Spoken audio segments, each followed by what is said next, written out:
What are little girls made of? Well, you won't find out in this episode, because this one's about robots. Then why have we called it that? It's the 60s. We do weird things. Oh. Hello and welcome back to another episode of TrekHammer, where we're doing quick reviews of every single episode of Star Trek, from the start right up to the newest episodes. Let's get into it with Season 1, Episode 7, What Are Little Girls Made Of?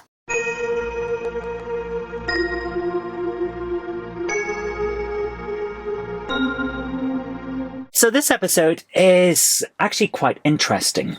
It's not what I expected. I get this and the next episode, Miri, mixed up in my head because of the title. It sounds a bit weird for an episode that's essentially about identity and whether your whole being can be moved from one vehicle to another, essentially, going from flesh and blood to robot form.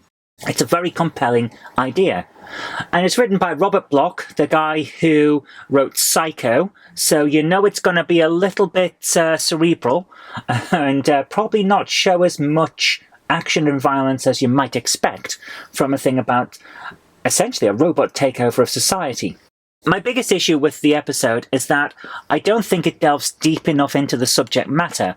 I would have preferred something that went a little bit more involved in what the actual nature of being is, rather than what we get here, which is a standard planning an invasion conspiracy type of show. But what is here is presented very well. Rook, the big alien in robot form, he's presented really, really well. The shock where it turns out that Kirk is an android, that was really well done when he's talking to Nurse Chapel. That was very nicely done.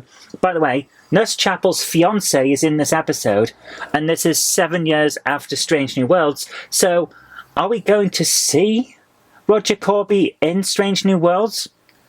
Because surely they've got to start getting that relationship going fairly quick, because he's been missing for 5 years. So surely he's got to show up. That'd be an interesting situation. I want to see that happen in Strange New Worlds, and how Spock reacts, because I think he still has some feelings for Nurse Chapel, you know.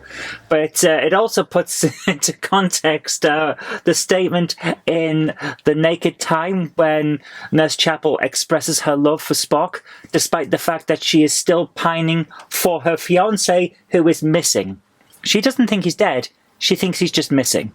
It's very interesting. So I want to see more of that relationship. I don't think we're going to see it in original series, but I do want to see a bit of it in Strange New Worlds if we can. But let's get back to the episode.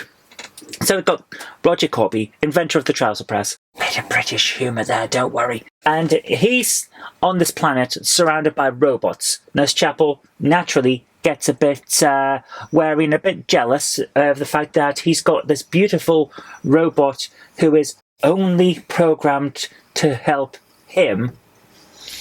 Yeah. Where did he get her from? Because they seem to need people in order to create robots. In a very interesting way, actually. Now I'm thinking about it, there's several points where it's clear that it's split screen, and there are some camera jumps to hide certain transitions. But it's very interesting the way that they've done all of this in order to get two Kirks on screen at once, especially in the centrifuge part. I thought that was very well done. I could see the jumps here and there, but not always, which was actually impressive for 1960s editing. But yeah, I liked it when Nurse Chapel couldn't tell that Kirk was an android, and that was pretty good. Overall, it's an excellent episode. There's a lot here that I think could have been expanded on and fleshed out. I would have loved to have seen this as a two-parter and really gone into detail, because some of the aspects that weren't fleshed out would have been incredibly compelling in a longer form episode. This is the type of thing that TNG would have gone all in on with a two-part special. And I think Star Trek, the original series, would have benefited from that style of storytelling. But of course, back then, that's just not what happened. Well, not often anyway. So, all in all, great episode. If there's a novelization that goes into further detail, I really want to see it. I don't think there is, but I'd love to see it. And overall, great episode. The storyline is good. The way the reveal is shown at the end, which I'm not going to spoil it, but I saw it coming, and it was like, when is the shoe going to drop? There it is.